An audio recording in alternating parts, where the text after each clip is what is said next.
வாழ்க வளமுடன். SPB real estate சார்பாக அன்புடன் இனி வணக்கங்கள். இன்றைக்கி நம்ம பார்க்க போகிறது என்னென்னு பார்த்தீங்கன்னா, ஒரு 34 ஏக்கரில் ஒரு அருமையான தோப்புங்க.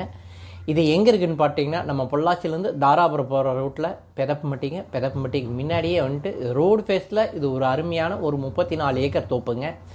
ரோடு ஃபேஸில் உங்களுக்கு 40 அடி உங்களுக்கு ரோடு ஃபேஸில் உங்களுக்கு உள்ளே போகிற தடம் மட்டுங்க. அப்படியே முன்னாடி போகிற வீடுகள் அமைந்துள்ள பகுதிங்க. அதுக்கு நேர் பின்னாடி பூமிங்க. இதில் பார்த்தீங்கன்னா ஒரு கிணறு, அதாவது 2 கிணறுங்க. 2 கிணறுலையும் ஒரு 10 ஹெச்பி சர்வீஸோட உங்களுக்கு அருமையான தண்ணியோடு இருக்குங்க. இதில் மரங்கள் பார்த்தீங்கன்னா 17 ஏக்கர் வந்துட்டு ஒரு 10 to 12 வயசு மரங்கள்ங்க. நல்ல அருமையான காப்பில் இருக்குங்க. மீதி ஒரு 10 ஏக்கர் பார்த்தீங்கன்னா 12 ஏக்கர் பார்த்தீங்கன்னா ஒரு அளவான கண்ணு பிள்ளைங்க, ஒரு 3 வயசு கண்ணு பிள்ளைங்க. எல்லாமே கண்ணு மரங்கள். இன்னும் 2 வருஷத்தில் அது காப்புக்கு வர்ற மாதிரிங்க. மீதி ஒரு 5 ஏக்கர் பார்த்தீங்கன்னா மகாகனி போட்டிருக்காங்க. நல்ல அருமையான வருமானம் தரக்கூடிய மரங்க அது மகாகனி. இதில் பார்த்தீங்கன்னா ஒரு பெரியோர் கிணறுங்க. அந்த கிணத்துல வந்துட்டு உங்களுக்கு பிஏபி வாய்க்கால் தண்ணி உள்ளே வந்து விழுந்துருங்க. அதுலேருந்து தண்ணி பாய்க்கிற மாதிரி வச்சுருக்காங்க.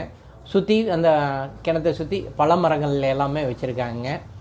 அந்த மரங்கள் பார்த்தீங்கன்னா உங்களுக்கு டிஜே மரங்கள் தாங்க. நல்ல அருமையான காப்பில் இருக்குங்க. பாருங்கள், மரங்கள் ஒவ்வொரு மரமே நல்ல அருமையான காப்பில் இருக்குது. உங்களுக்கு நல்ல ஈல்டில் இருக்குங்க.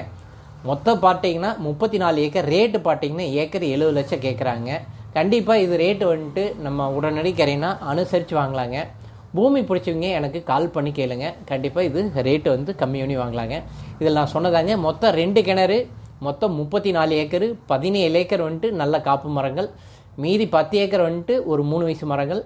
ஒரு 5 ஏக்கர் மட்டும் மகாகனி வச்சுருக்காங்க. மீதி ஏதாவது டீட்டெயில் வேணால் எனக்கு கால் பண்ணி கேளுங்க. இது வரைக்கும் நம்ம சேனலை பார்த்ததுக்கு மிக்க நன்றிங்க. வாழ்க வளம்.